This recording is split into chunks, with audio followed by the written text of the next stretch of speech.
Heyo, this is Nottacat. How are ya? Today we'll be delving back into the world of JoJo, looking at another faithful and beloved adaptation from David Productions.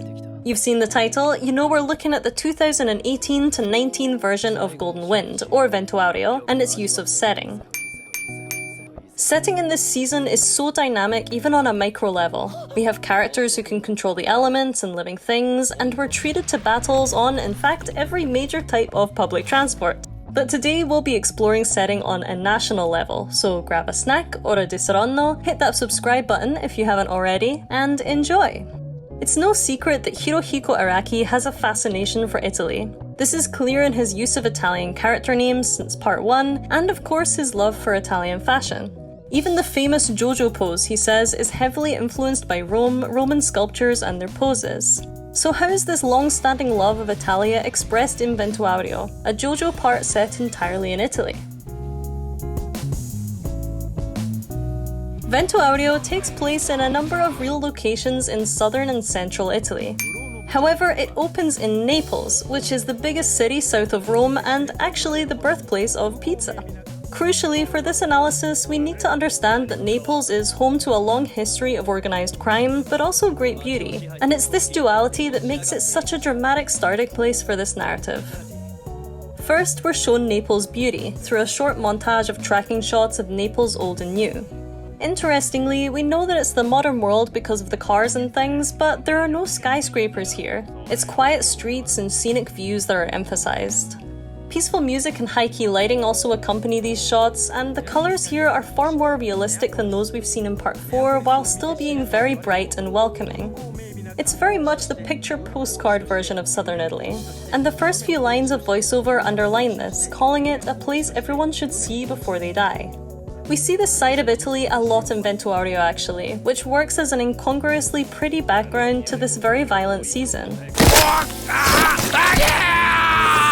Some good examples of this would be the island of Capri in episode 7, the flashback to Bucciarati's childhood in episode 20, Giorno's mum's wedding in season 2, and of course when Trish tells Bucciarati of how her parents met in the beautiful Cala di Volpe. It's interesting to note here that Italy's beauty is most emphasised in shots with no people or very few people. This might suggest something about man-made violence being in opposition to the innocence of nature, but I'm not 100% sure on that. Anyway, Vento Aureo's Italy isn't just an aesthetic paradise, it's also decadent. Take Fugo's large childhood home in the Neapolitan suburb, for example, or the frequent appearance of wine and Italian food that serve as nice nods to the country's culinary heritage.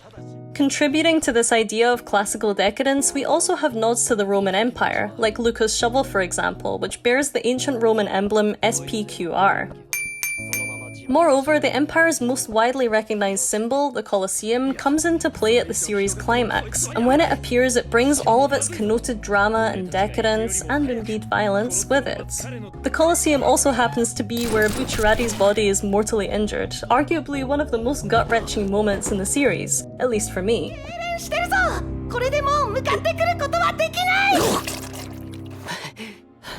I think there's a useful comparison to be made here between Vento Aureo and the previous season Diamond is Unbreakable, which was set in the fictitious town of Morio. While Morio is presented as an idyll interrupted by evil, which then goes back to normal at the end of the series, Vento Aureo recognises that Italy is a much larger and more complex entity. Here, good and bad live side by side as they do anywhere in the world, and this is made obvious from episode 1. Indeed, we're not left to bask in Naples' beauty for too long at all before we're thrust into a world of crime, both petty and serious. The duality of supposedly contradicting elements even exists within Giorno himself. Indeed, he has this golden dream for the social betterment of Italy, but he's also a criminal. I mean, the first thing we see him do is steal a significant amount of money from a stranger in the street, and then he steals Koichi's bags. So even before joining the Passione, he has a capacity for criminal behaviour, and yet we root for him as a socially just hero. Or we're meant to, at least.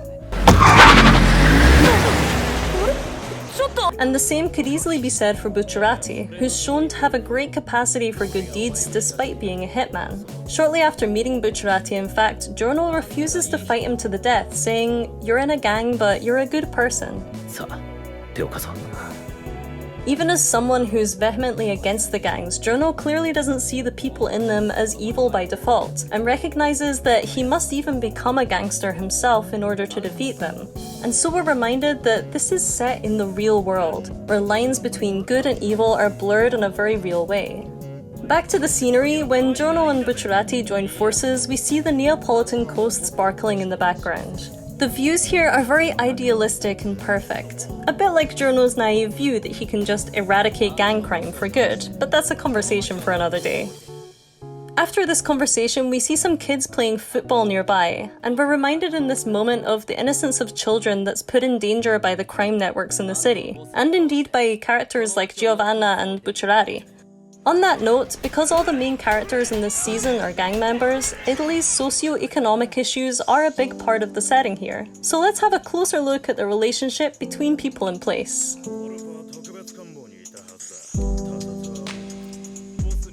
The scope of Vento Aureo's setting strikes a really nice balance between expansive and intimate. It's larger than that of Season 4, for instance, but not as vast as Season 3. And because of this, we can visit a great number of places and still get an idea of characters' personal relationships with them. There's a good example of this when the gang arrive in Pompeii and Leone Abbacchio, whose name means lion lamb in Italian, reminisces about having visited the place as a child on a school trip.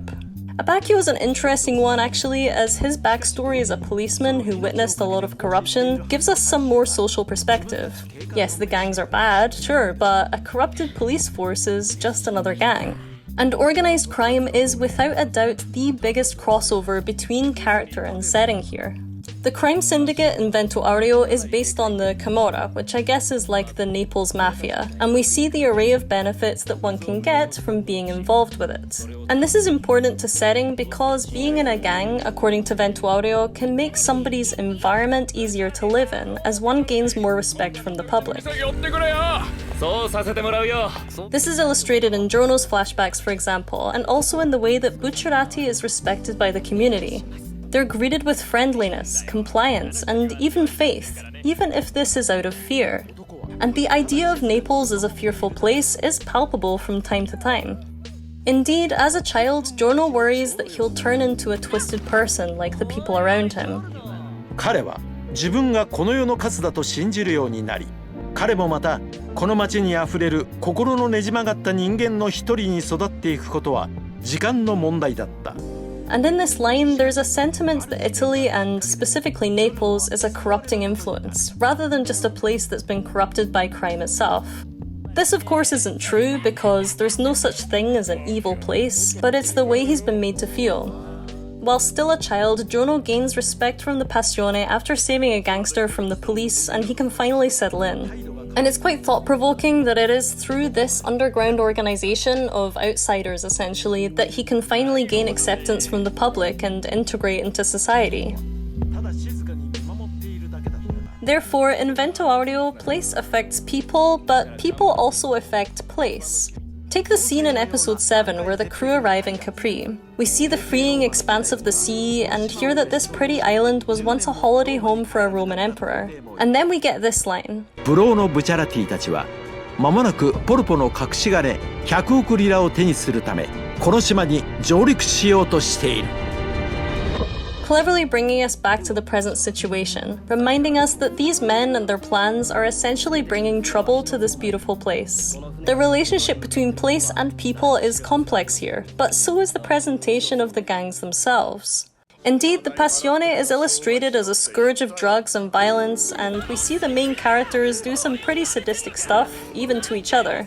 However, it's also presented as a surrogate family for some people.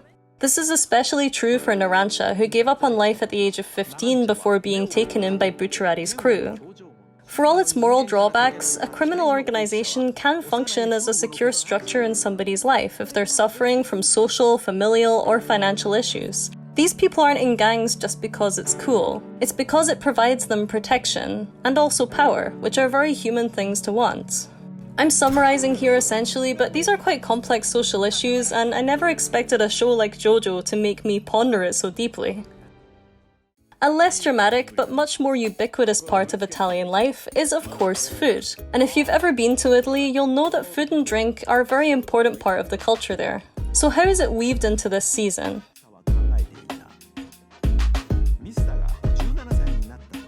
Firstly, we see a lot of wine in Vento Aureo. As I mentioned, it's a symbol of decadence, yes, but it's also shown as a casual part of daily life.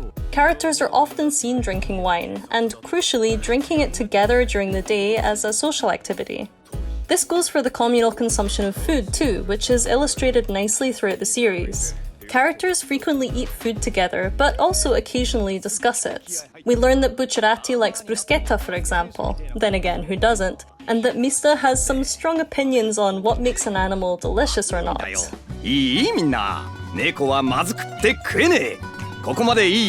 Moreover, food appears a lot in crucial moments throughout the series. When looking after Polpo's lighter, Giorno stuffs it in a bread roll. And when he meets Bucciarati's crew, they're all eating in their restaurant hideout. But the food isn't just there for the sake of being there, it also serves a social purpose.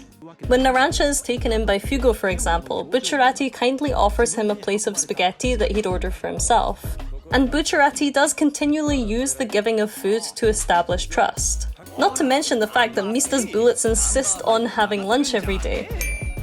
Which is odd because stands, at least to my knowledge, don't need to eat. You might remember how Mista and his bullets indulge in a traditional Italian lunch of salame, wine and bread on the shores of Capri. This idea of an Italian pausing his life or death mission to pranzare is just a joke, but it's also reflective of how important food and meal rituals are to Italian culture. I'd probably argue, in fact, that Mista is one of the most stereotypically Italian characters in the season, and his flashbacks contain some classic Italian imagery.